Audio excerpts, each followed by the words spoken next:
Oke Sobat Warta, kembali lagi dalam Warta Bicara bersama saya Fran Bernat. Hari ini saya bersama bintang tamu saya yang sangat luar biasa. Pastinya ada Bang Rusdi, seorang Direktur Eksekutif Kamar Dagang dan Industri Kalimantan Tengah. Bang Rusdi, apa kabar Bang? Alhamdulillah baik, luar biasa. Oke, kira-kira kesibukan hari-hari ini apa Bang? Alhamdulillah masih menjalankan usaha kecil-kecilan, kemudian juga sekarang juga alhamdulillah dipercaya sebagai pengurus pusat HIPMI di bidang organisasi keanggotaan, ya sambil mencari jaringan lah di pusat seperti itu. Oke, nah untuk di Kadin sendiri sudah berapa lama Abang sih Bang? Saya di Kadin sih baru 1,5 tahun sebagai direktur eksekutif, tapi kalau sebagai anggota sudah hampir 3 tahun.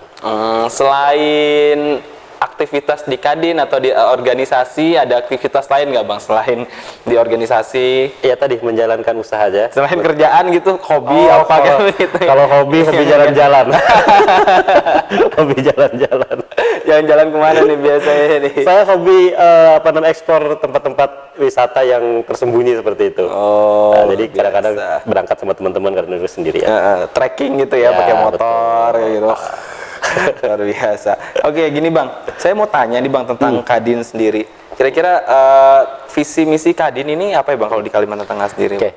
Kadin Kalimantan Tengah ini kan berdiri sejak tahun 1969 gitu, dan didirikan waktu itu visinya untuk mengumpulkan para pelaku usaha, pengusaha-pengusaha di Kalimantan Tengah agar bisa bersinergi dengan pemerintah untuk melakukan pertumbuhan ekonomi di Kalimantan Tengah, dan visi itu terus berjalan sampai dengan sekarang walaupun ketua umumnya berganti begitu. Saat ini ketua umum kita Bang Rahmat Hussein Hamka, beliau seorang pengusaha di bidang sektor pertambangan, dan misinya sama, tetap untuk bagaimana membantu pemerintah dalam menjaga perekonomian Kalimantan Tengah tetap tumbuh dan berkembang seperti itu.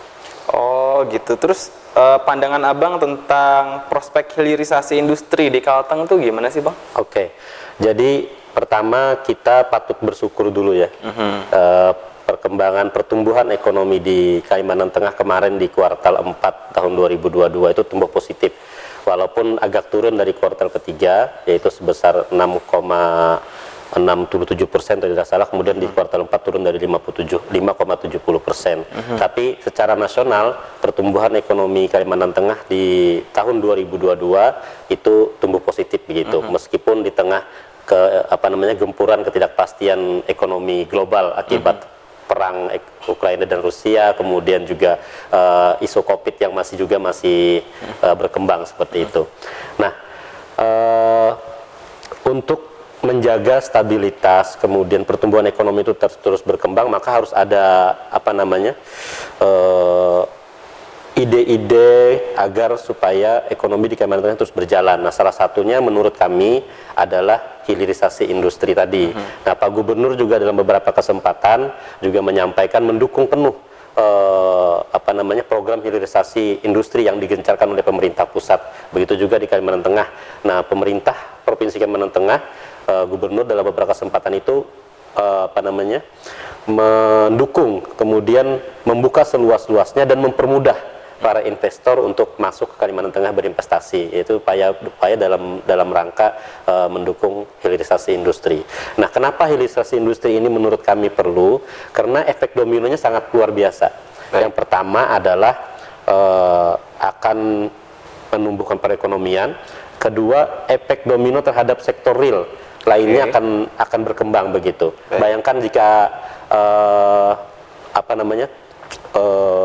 terdapat satu pabrik yang dibangun misalkan gitu di Kalimantan Tengah, maka itu selain untuk menampung lapangan pekerjaan yang begitu banyak, kemudian juga tentu sektor-sektor lain seperti angkutannya mungkin, kemudian food and beverage-nya mungkin, cateringnya mungkin, dan lain-lainnya ikut tumbuh seperti itu. Baik, nah buat teman-teman yang belum tahu apa itu hilirisasi industri, kira-kira bisa dijelasin dulu nggak Bang buat penonton kita nih kalau nggak tahu hilirisasi. Jadi hilirisasi industri itu adalah sebuah industri yang berada di akhir gitu. Nah, jadi kan selama ini kan kita fokus kepada penggalian, kemudian pada potensi-potensi yang sifatnya di hulu seperti itu. Baik.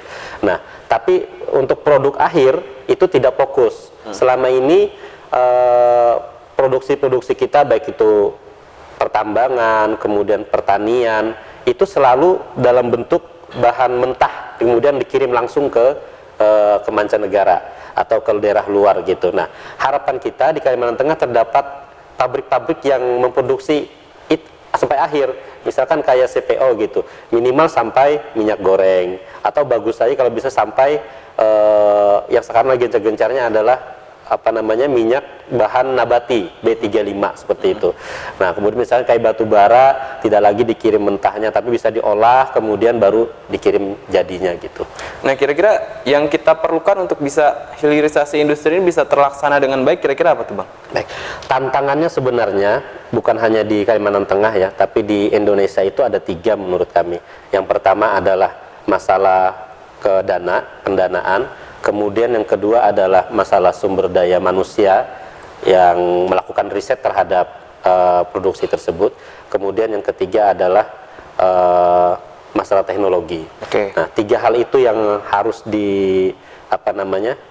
harus dicarikan solusinya bersama-sama, baik itu pemerintah maupun pihak swasta. Nah, pendanaan sebenarnya kan kita di Kalimantan Tengah ini punya lembaga-lembaga keuangan yang bisa mensupport supaya bagaimana pabrik atau smelter bisa terbangun begitu. Tapi kan perlu kajian-kajian.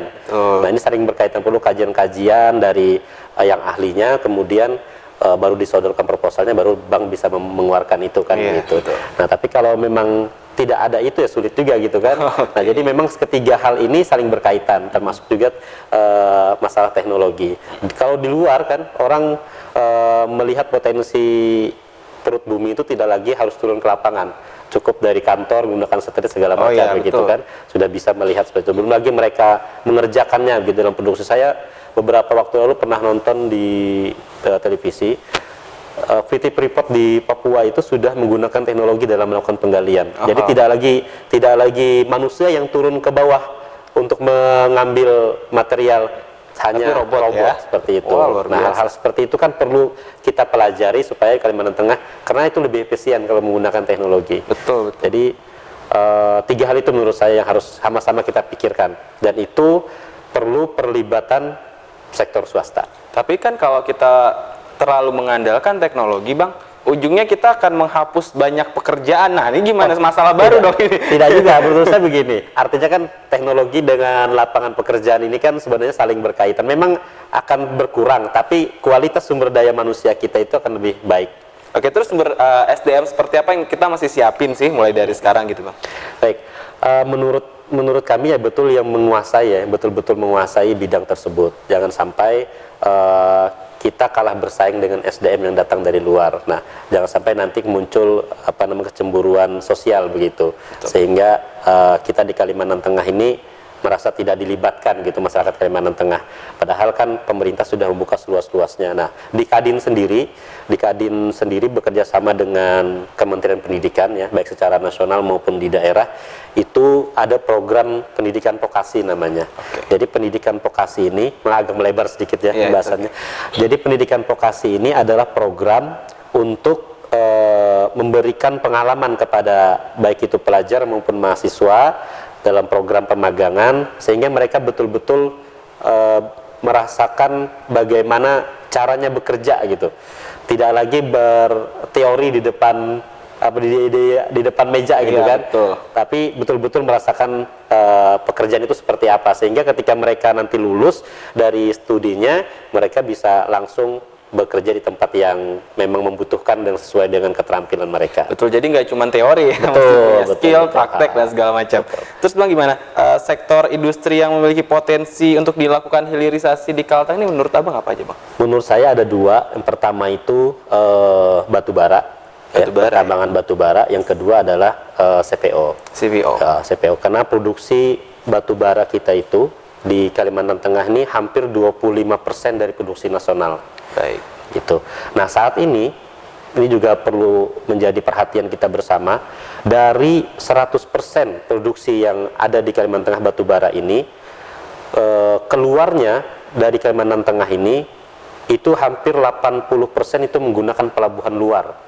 Oke. Dan paling banyak itu di pelabuhan Banjarmasin Trisakti. Baik. 53%-nya di situ, 13%-nya melalui Kota Baru. Nah, ini kan menjadi tantangan tersendiri. Barangnya diambil dari tempat kita, Baik. tapi keluarnya dari orang lain gitu. Kalau lewat pelabuhan di Pulang Pisau kita masih belum bisa. Masih belum bisa. Itu masih belum 0, sekian persen. Yang paling besar dari 20% yang dari 80% luar kan, 20% kita. Nah, dari 20% itu cuma 13% dari Kumai. Sisanya tersebar di beberapa pelabuhan-pelabuhan tersus yang lain gitu. Oh, begitu. Nah, jadi data ini cukup memprihatinkan sebenarnya. Betul. Sebagai penghasil batu bara yang cukup banyak, nanti 20% tadi dari kebutuhan nasional, ini juga menjadi tantangan tersendiri bagaimana pemerintah daerah harus menyiapkan pelabuhan-pelabuhan yang kompeten yang bisa langsung digunakan oleh para pelaku usaha untuk mengekspor itu gitu. Nah, itu yang menjadi kekhawatiran kita. Kemudian dari CPO juga.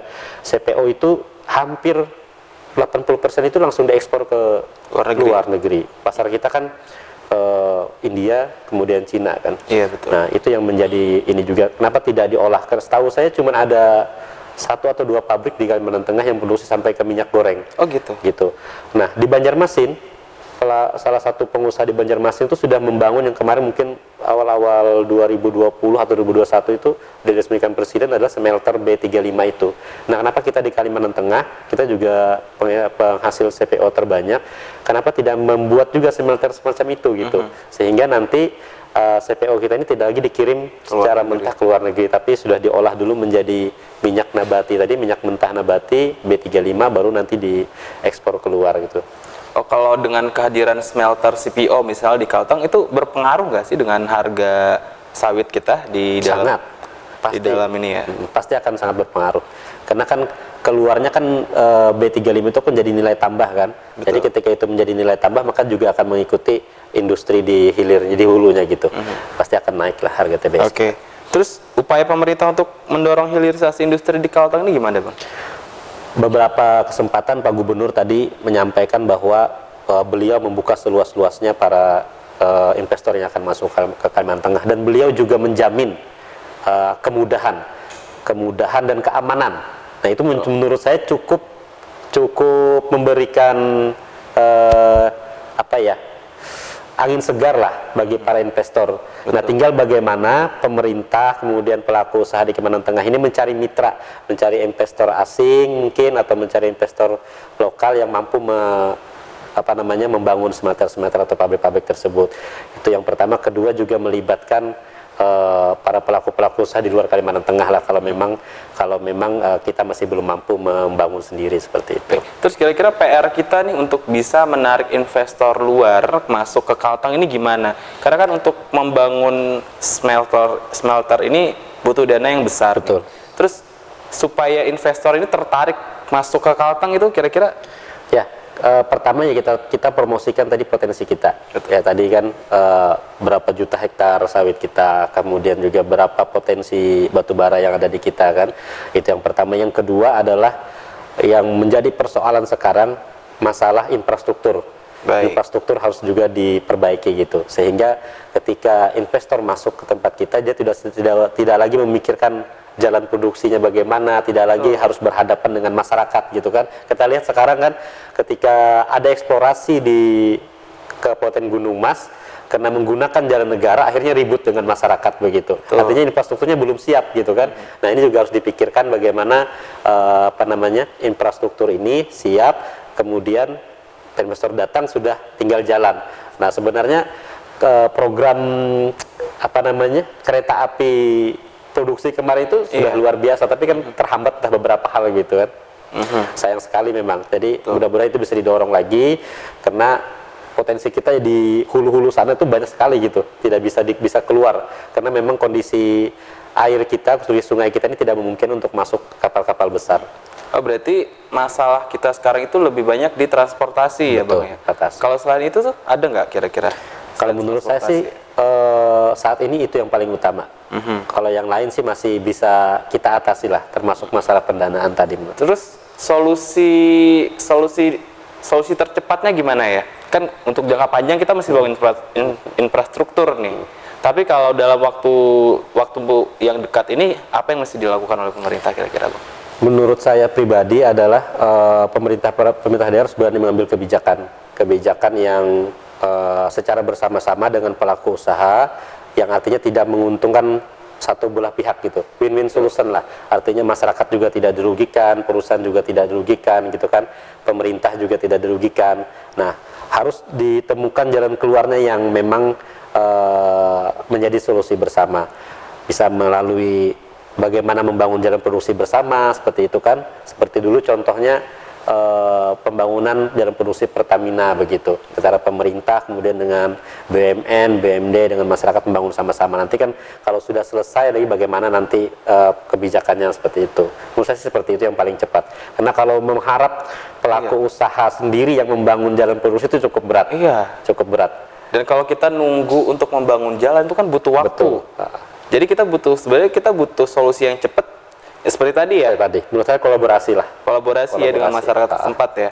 Oke. Terus kira-kira menurut Bang potensi batu bara di Kalteng itu seperti apa ya? Sebesar apa potensinya sebenarnya? Sangat besar. Dan beberapa diskusi saya dengan kawan-kawan yang pelaku usaha di bidang itu, batu bara di hulu Kalimantan Tengah ini, khususnya di hulu Gunung Mas, di hulu Katingan seperti itu, di hulu Kapuas juga, itu batu bara terbaik gitu. Artinya kadarnya itu kadar terbaik yang memang dibutuhkan untuk kualitas ekspor begitu. Nah, artinya potensi-potensi itu jangan sampai terpendam begitu saja. Dan tapi memang harus digunakan untuk sebesar-besarnya kesejahteraan masyarakat kan. Tapi kan ada banyak negara yang sekarang mulai membatasi penggunaan batu bara, beralih ke bisa pakai wood pellet dan sumber energi lain lah ya. Itu gimana nih Bang untuk kekayaan alam gitu untuk pengusaha batu bara nih? Memang pada saat G20 di Bali kemarin, kebetulan kami juga jadi peserta KDI Kadin kan, memang sudah ada komitmen bahwa kita akan zero emission di di 2050. Wah, bahkan dipercepat di 2040 seperti itu. Nah, tapi teknologi ini kan terus berkembang. Di beberapa negara juga mulai mengembangkan bagaimana penggunaan batu bara ini juga bisa rendah emisi gitu. Nah, sudah ada menggunakan, memang teknologinya masih mahal, tapi kan berjalannya waktu masih panjang, masih 20 tahunan ini, 10-20 tahunan ini mungkin ya akan ketemu teknologi yang bisa membuat batu bara ini bisa digunakan walaupun nanti sudah sampai waktunya tanggal 2050 itu gitu untuk zero emission. Setahu saya ini, kalau saya salah mungkin saya minta maaf dulu, kan ada namanya wood pellet nih. Ada bahan bakar pengganti batu bara. Jadi dari kayu dia menggantikan batu bara. Kalau nggak salah itu pakai kayu kaliandra bahan bakunya, pengganti batu bara. Walaupun konsentrasinya lebih rendah ya. Dan sudah banyak negara pakai itu nih, gimana di Indonesia sendiri sebenarnya di PLN, di PLN PLTU itu sudah diwajibkan malahan. Beberapa harus, misalkan ada mixingnya berapa persen itu. Kalau nggak salah 5-10% sudah harus menggunakan wood pellet. Begitu. Nah, jadi ya kita sudah mengikuti kebijakan itu. Memang ke depan seperti itu. Tapi kan di Kalteng sendiri untuk ini wood pellet kan, kayu kita gede, lahan kita gede, kita provinsi paling gede di Indonesia sekarang. Nah, kans ini gimana nih supaya kita bisa menggunakan kans ini dengan baik nih, kesempatan ini dengan baik? Saat ini, kalau kita bicara saat ini ya, saat ini memang potensi kita di sumber itu memang banyak gitu. Tapi biaya produksi dengan biaya dengan hasil yang dihasilkan dari wood pellet itu saat ini masih belum berimbang kalau kita untuk komoditi dalam negeri. Tadi untuk kita supply misalkan ke PLN. Karena saya pernah punya pengalaman, teman saya ada limbah di salah satu perusahaan di Kalteng ini, kemudian dia tawarkan ke salah satu PLTU di Kalteng ini juga, di Pulang Pisau lah. Jadi dibuatlah wood pellet, kemudian diangkut. Satu kali aja mereka pakai, mungkin entah kadarnya entah apa seperti itu, atau juga masalah produksi juga gitu kan. Nah, jadi tantangannya saya rasa itu. Tapi kalau untuk komoditi luar, komoditi ekspor sudah cukup menguntungkan. Bahkan kemarin waktu misi dagang Jatim ke Kalteng, misi dagang Pemprov Jatim ke Kalteng itu, ada satu pelaku usaha yang khusus mencari wood pellet. mencari bahan baku untuk wood pellet itu. Iya, bahan bakunya kan sebenarnya yang paling bagus, katanya setahu saya yang paling bagus itu dari kaliandra. Betul. Kaliandra. Dan karena itu tidak menghasilkan asap Betul. kan. Dan konsentrasinya juga lumayan tinggi. Kalorinya tinggi dia. Iya. Terus kaliandra juga bisa bisa merestorasi lahan juga katanya, bekas lahan sawit. Nah, kira-kira kalau di Kalteng sendiri sudah ada nggak ya perusahaan-perusahaan gitu yang udah mulai masuk ke wood pellet? Setahu Untuk saya mengembangkan wood pellet ya? Setahu saya yang fokus di bidang itu belum ada. Belum ada. Tapi ya? kalau yang sambil-sambilan, artinya ketika mereka produksi di perkayuan, misalkan di woodnya, misalkan di tripleknya gitu. Betul. Nah, limbahnya dibuat wood pellet itu ada. Itu kayak Korindo mungkin kan. Kemudian ada lagi perusahaan satu di Pangkalan Bun itu mungkin mereka melakukan hal itu. Tapi kalau yang fokus melakukan wood pellet itu belum ada. Setahu saya ya.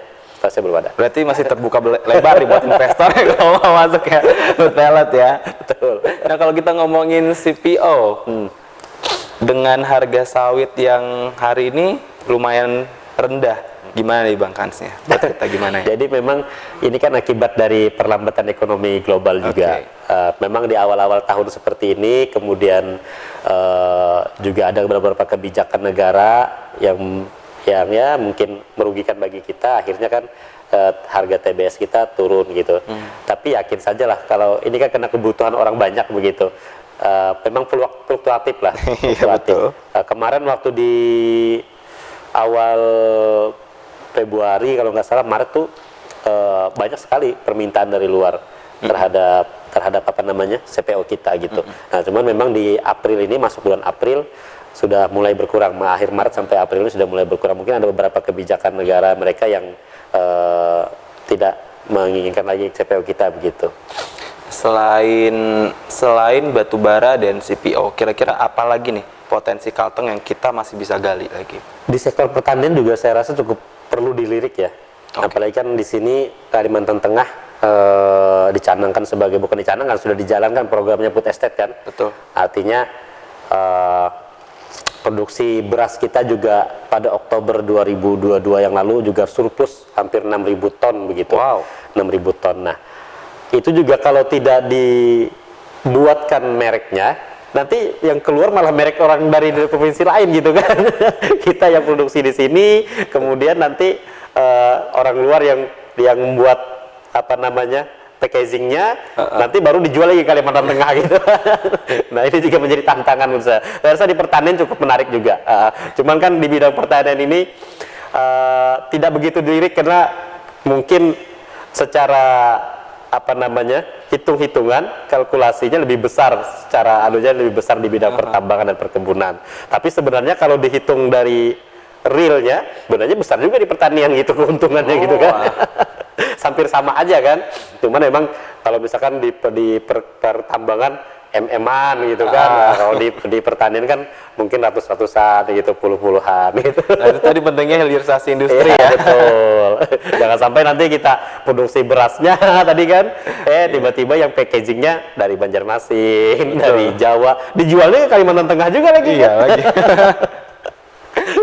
Kalau dari sektor peternakan gimana menurut Abang? Kalau peternakan kalau menurut saya agak kurang ya. Dari data yang kami dapat juga agak kurang. Tapi bukankah kita pernah swasembada daging sapi? Betul, pada saat itu ya. Tapi kalau sekarang bahkan ada teman di Pangkalan Bun itu, dia sampai untuk mencukupi kebutuhan di 3 kabupaten saja, Kamandau, Kobar, Sukamara itu, dia harus mendatangkan dari Sumba itu hampir 200 sapi ekor per bulan. Wah, gitu. Artinya memang realnya memang kita masih kekurangan. Oh gitu. Dan memang potensi itu masih ada. Cuman ya tadi masyarakat kita Kalimantan Tengah ini kalau melihat hal-hal seperti itu tidak tertarik gitu. Tertariknya kalau sudah bicara tambang, bicara kayu. Ya, padahal gitu ini lumayan kan. Ya. Padahal lumayan, betul. Karena setahu saya ada satu peternak di daerah Tangkilnya, kilometer berapa saya lupa. Itu dia cuman dengan jualan kotoran hewan ke petani-petani itu dapat puluhan juta udah tiap bulan. Itu kan. Tapi kan tidak dilirik gitu kan. Padahal ini oke loh ini. Kayak di Pangkalan Bun itu juga dia sampai tawarkan, coba di Kalimantan Tengah, di Palangkaraya itu juga katanya kan, dia bilang saya kan, itu juga potensi besar Mas katanya. Iya. Karena apa namanya, memang banyak yang jual, banyak yang usaha itu, tapi potensinya masih ada. Kita bisa lempar ke Gunung Mas, bisa lempar ke Katingan gitu kan, bisa sampai ke Kota Waringin Timur katanya gitu. Karena punya saya ini untuk di Kobar Manu Sukamaran aja sudah kewalahan katanya gitu.